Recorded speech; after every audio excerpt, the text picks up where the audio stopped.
Bonjour, dans les bâtiments industriels et les ERP, établissements recevant du public, la connexion gaz peut se faire vers différents appareils, tels que des appareils de chauffage, des chaudières, des radiants, des aérothermes, etc. Trois matériaux sont possibles en sortie de coffret rouge à la connexion à ces appareils, le cuivre, l'acier et le PLT FlexiKit.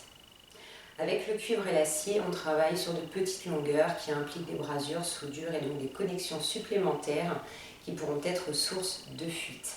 La manutention de ces matériaux est difficile, notamment pour l'acier qui est un matériau lourd et qui va donc impliquer la plupart du temps la location d'une nacelle car on travaille en hauteur et donc entraîner des surcoûts. Leur pose est difficile également, notamment autour des incidents de parcours tels que les T, les coudes, etc.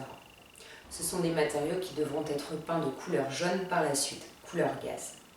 C'est pour toutes ces raisons qu'on utilise aujourd'hui de plus en plus le PLT FlexiKit qui lui présente de nombreux avantages. C'est un matériau léger dont la manutention est donc facilitée. On le travaille sur de grandes longueurs, ce qui évite les connexions non indispensables. C'est un matériau souple dont la pose est donc facile, notamment autour des incidents de parcours, et il est déjà de couleur jaune.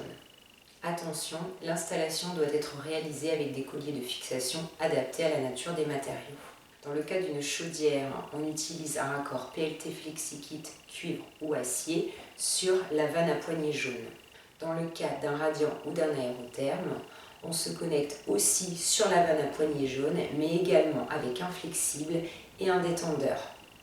Attention, la connexion directe de la canalisation sur ces appareils est interdite. Pour plus de renseignements, vous reportez à l'arrêté du 23 juin 1978. Merci.